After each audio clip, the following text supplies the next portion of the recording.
Speaking of production, you have a track, a Jay Dilla track on the album. Yeah. And one of the curious things, Dilla having passed away, a little over a year ago, I'm wondering, how does that work? Like, how do you get a Dilla track now? I'm assuming you must have a catalog of beats, but, like, who's responsible? How does that whole thing work? Well, see, first of all, God bless Jay Dilla, who was one of the greatest producers ever. For real. And, but that particular song is a song that JD and I worked on before he passed. And, D'Angelo got on the song. He loves Jay Dilla's work, too.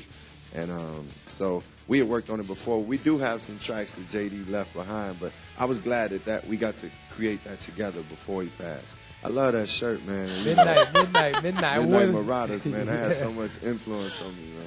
I can imagine. But that must have a lot of meaning for you, that song, then. Are you people have to put it on this album? Oh, yeah, it definitely has a lot of meaning. I think a lot of this album, in many ways, was a tribute to JD. Kanye said that he was producing the beats in a way that he thought JD would do it. And the whole title, Finding Forever, means, just existing forever through what you do, whatever you contribute to this earth. And I always thought about how JD will exist through his music forever. I tell you what, as soon as you hear the track and you hear that crackle, that signature crackle gives you goosebumps. You're like, oh, yeah. Thanks, man. Yeah, thanks. I mean, we love the music and hip-hop, so it's good. I like the crackle and the hard and the boom bap, Speaking of that, collaborations, you just mentioned D'Angelo. You could have had a lot of people on the record, on the album. We haven't heard from him. D'Angelo I love D'Angelo, but I'm like, it's good. Right? Yeah. So how did that happen? Well, D'Angelo and I, we definitely good friends and definitely have respect for each other as artists. And I just basically called him up and was like, man, you want to get on this? And like I said, he has a great respect for JD's work. And I just can't wait for D'Angelo to come out with some more music. I feel we need that, man. It's like it's such a soulful expression what he has. So I'm grateful to have him on my album because many people can't get him, Definitely. Now, for yourself, another thing you had said about your relationship with Kanye, you said before, I don't know if I took it as kind of, I interpreted, sorry, and it might be wrong, as being complacent. You said finally, Kanye kind of said it is okay to strive and say, I want to be number one.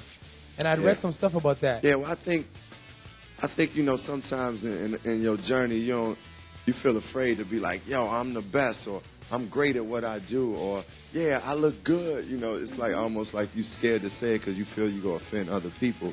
But I don't, after watching Kanye and just seeing people say, declare what you want, you got to speak it into existence, and you can do it without offending others. Just believe in yourself. That's really what I learned most. Okay. We have an audience question over here from Matt. I don't know where he's. There he is. Matt, what up, Matt? Hey, Calvin, I'd just like to say, love your album. It's one of the dopest ones on my shelf, dude. Oh, thank you. My question is, where do you think the hip-hop scene is going? What direction is it going in? I like that paisley vest you got on, man. You're just loving everybody's wardrobe. Yeah, Canada got some fresh dresses up here or something. Yeah, you know what? I think hip-hop is starting to become more balanced, with the success of my album and people becoming aware of Talib Kweli's material, and of course Kanye sold so many records. It's showing that people want music that offers other things too, not just what they've been hearing in rap and mainstream music. I really think it's becoming more balanced, and I'm happy about that. Meaning you need the Commons, you need Jay-Z's, you need the 50 Cents, you need the Kanye West, you need the Mos Defs, you need the T.I.'s. It's like it's room for everybody. That's what the hip-hop music is about. I like the way you define it in terms of names rather than types of hip-hop. Does it bother you when people call you a conscious rapper, quote-unquote?